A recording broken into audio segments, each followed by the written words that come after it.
Shalom, Israel. Bless you all. Pray you all are doing well. Yeah, finally back making videos again as the dead season is coming to a close, not over. And I can see Satan kind of vamping up his attacks lately upon the saints. So it's not over, so we still standing and fight. But this dead season, I've just been working on cleaning myself up, getting my house even more in order, spiritually in order, physically in order, just everything, just trying to do the best we can with what we got, and just pray that y'all makes up the hedge for anything else that we're lacking in. But yeah, that's been my main focus. This is why I haven't been active making any videos, but kind of feeling in my spirit just to make some more. So here I am back with another one. This one is regarding the gun issue, the gun control, and the use of firearms in America, as it's become the hot topic of discussion after each and every shooting.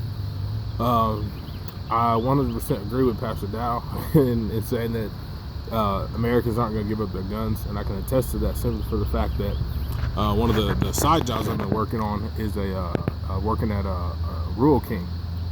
It's kind of like TSC, but I've been in their gun department selling guns, and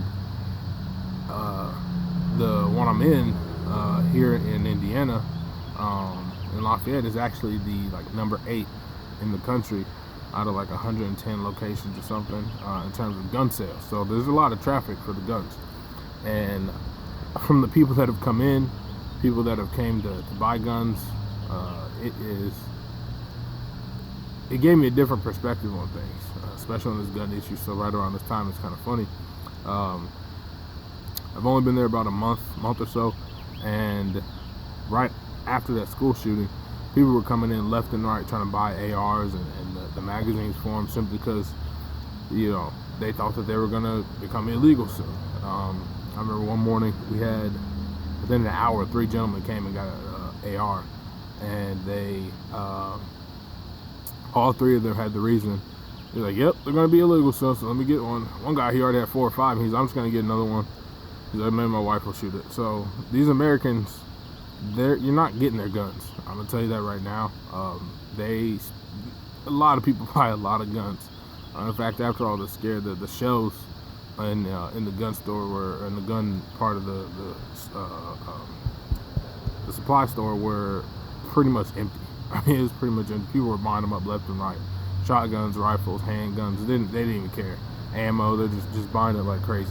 Especially because a lot of Americans, they'll use credit cards, so they just swipe them things. They don't even care about it. Just swipe. One guy came in, we had a 6-hour, and it was like an $1,100 rifle. Bought it. Had a Ruger Precision. It was in the 6.5 Creedmoor round. That thing was $1,300. Came in, got it. And I mean, they don't care. You are not going to get these guns from these Americans. They mean too much to them. They buy them too frequently. The amount of guns that go in and out of a store each and every day. The store I work at, you can even buy them online, have them shipped to the store, pick them up and do the paperwork in the store, be in and out in a good time in 10-15 minutes through the background check and everything, as long as the background check clears. So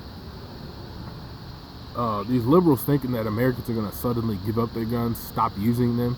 I had several military veterans, a couple that were 20-year veterans, that said, if they want to come get my guns, they can pry them from my cold dead hands, because I'm not giving up my guns. I had one gentleman, he was moving into a house. This brother, he was moving into a house, and the house he was moving into, the guy, as he was packing up and leaving, he had 3 72 gun safes in the garage, and they were all chock full. So the guy was joking, he's like, hey man, why don't you just leave one of those? And the guy was like, nah, you can have the house, but you're not getting my guns. So I can attest firsthand, these Americans are not giving up their guns. The government can try all they want. It will be a bloodbath, because multiple military veterans have come in there and talked to me and everything, and shared with me some of their wisdom, their insight, and what they think. And especially in Indiana, a lot of them think the same. A lot of them have said that they should arm their teachers. A lot of them have said similar sentiments. That like, it's not the guns. It's not, because in fact one dude, he even came in, he said, he was a Husky guy.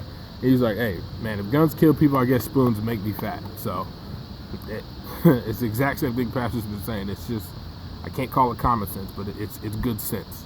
And the other thing that I learned being there is, these people think differently. When I say these people, I mean these people after the heritage and the ancestry of our captors. Don't you poop on me? Okay, sorry.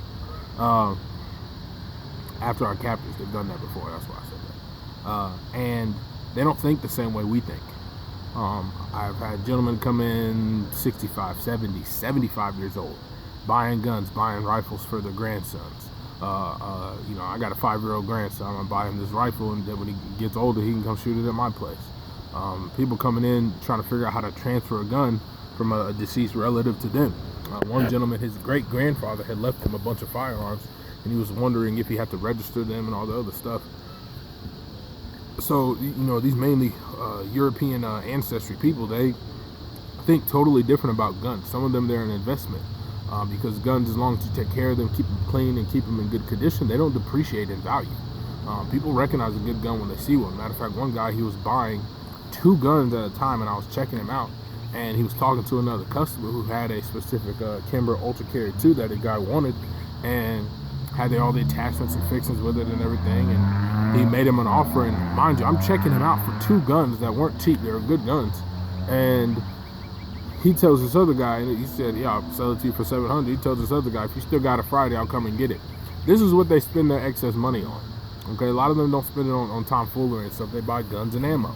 Okay, they go to the range, they practice, they train. Some people come in, especially on the weekend, Friday and first day when I'm there, and they come in, that's what they're going. Not going to church. Some of them do, some of them don't. But even if they go to church, they're going straight to the range. They're going straight out to the buddy's property to just go shoot. Okay, so it's just not happening. It's just not happening that people are going to give up these guns. They mean too much to them. I met one gentleman, he engraved firearms by hand, and he got so good to the point that he would sometimes engrave them and overlay gold leaf, in terms of gold leaf in the pictures. So say he have a landscape in a pond or something, and there'd be a little bird, and he'd make the birds out of 24 karat gold and everything. And he said his grandfather sat him down and took the time to teach him this skill, to the point that he's gotten good enough. He's like, I'm not as good as my granddad, but he's gotten good enough that he's had offers on some of the firearms that he's hand engraved of $100,000. A couple of them he said he sold, and some of them he didn't, simply because the pieces themselves, the guns themselves, meant so much to him. So for the government, liberals, anybody on the other side of the issue, if you want to call it that think that they're just going to get these guns from people, you are out of your mind. You are truly out of your mind. These people are not giving up their guns. You'd be surprised how many little women are carrying guns. And I don't mean just little 380s to 38 specials.